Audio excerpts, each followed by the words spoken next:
जी, मैं 97 में किसान मोर्चे का राष्ट्रीय कोषाध्यक्ष था और देश भर में जितने खाद्य उत्पादन हैं, चाहे गेहूं, चावल, धान और सोयाबीन या और फल सब्जी तक, इनकी हमने पूरे देश में किसान की वास्तविक कीमत क्या आती है इसका अध्ययन किया।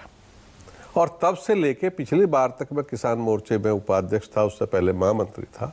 हम लोग रेगुलर किसान से ये पूछते थे कि उसकी लागत क्या है। एक फॉर्म भी हमने छपवाया हुआ था कि वो बताएं, और उस फार्म में ये भी था कि डीजल से भराई हो तो लागत क्या है, नहर से सिंचाई हो तो उसकी लागत क्या है, और बिजली के ट्यूबवेल से सिंचाई हो तो क्या है, और अगर सिंचाई के कहीं साधन नहीं है, बैरानी खेती है कहीं, तो उसकी लागत क्या है। उसमें हमने 4 तरह के फॉर्मेट बनाए हुए।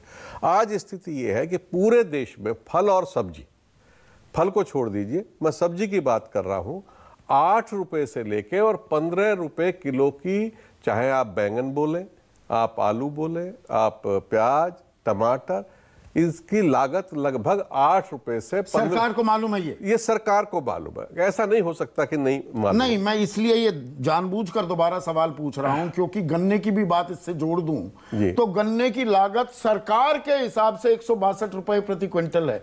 मैंने खुले चैनल पर ये न्योता दिया है सरकार को, मेरी सारी जमीन ले लो और 162 रुपए में आप गन्ना बो कर दिखा दो। नहीं, गन्ना संस्थान का भी रेट आपने 300, वो तो 280-82 से 312 रुपए। हमारे पूरे देश में एग्रीकल्चर यूनिवर्सिटियां हैं, आईसीआर के बहुत सारे इंस्टीट्यूट हैं अलग अलग, जो अलग अलग फसलों पे काम करते हैं, तो वहां की भी लागत जोड़ी जाती है, लगाई जाती है। तो ऐसा नहीं है कि उस लागत से कोई अनभिज्ञ है।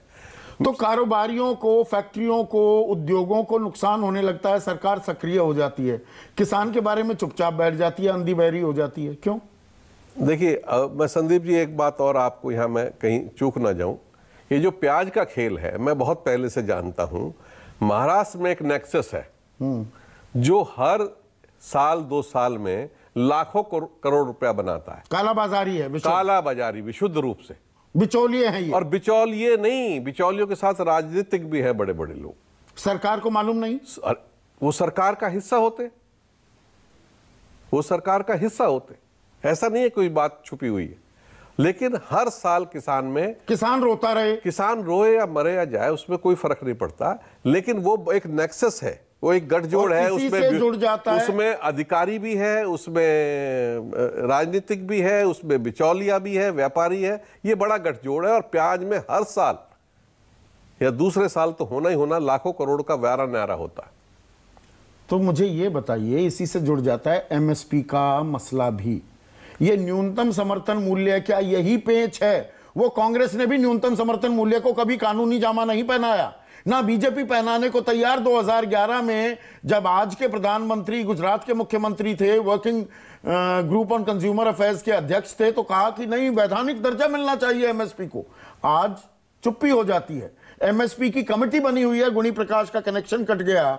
मैं उनसे जानना यह चाहता कि जुलाई हो गई, जुलाई में पहली बैठक हुई थी, मार्च हो गया अगले साल का, कहां पहुंचा एमएसपी को प्रभावी बनाने का फॉर्मूला? नहीं संदीप जी, गुणी प्रकाश बेचारे इसमें क्या करेंगे? तो कौन करेगा? गुणी प्रकाश नहीं, वो सदस्य हैं उस समिति के। वो ऐसे सदस्य बहुत होते हैं लेकिन कुछ नहीं कर पाएंगे। ये घनवत साहब तो बड़े विद्वान व्यक्ति हैं, और ये सुप्रीम कोर्ट ने इनको बिठाया, इन्होंने क्या कर लिया? सुप्रीम कोर्ट ने 1.5 साल तक ठंडे बस्ते में डाली रखी। तो सितंबर में 1.5 साल बाद ये गुहार लगा रहे हैं, अरे भैया जो मेहनत की थी बता तो दो, हमने क्या बताया, तो क्या हमने पाया? सुप्रीम कोर्ट भी बैठ गई उस पर। देखिए साहब, बात है व्यवस्था की, बात है व्यवस्था की। जो व्यवस्था में सिस्टम, तो दाम नहीं बांधे जाएंगे, ये महज एक, देखिए पूंजीपतियों के दाम बांधे जाएंगे। शुगर तो किसान के दाम क्यों नहीं बन सकते? किसानों के दाम इसलिए नहीं बांधे जाएंगे संदीप जी कि राजनीतिक रूप से उनका कोई आका नहीं है इस देश में। किसान की बात कोई कहने वाला नहीं है। जो पार्लियामेंट में किसान परिवार, आज मैं एक डिस्कशन में था दिन में, बजट के ऊपर सांसद लोग कुछ आए हुए थे, बजट के ऊपर चर्चा हो रही थी, तो ये सब बंधुआ मजदूर हैं। किसान की बात करने की हैसियत औकात इनकी नहीं है। जबकि 2/3 सांसद ग्रामीण परिवेश से, किसानी से सब आदमी कहता है कि साहब मैंने गांव में जाके खेती करी है, मैंने सब ये किया है, मैं तो इसी व्यवस्था से निकल के आया हूं। तो भैया बोलते क्यों नहीं हो आप?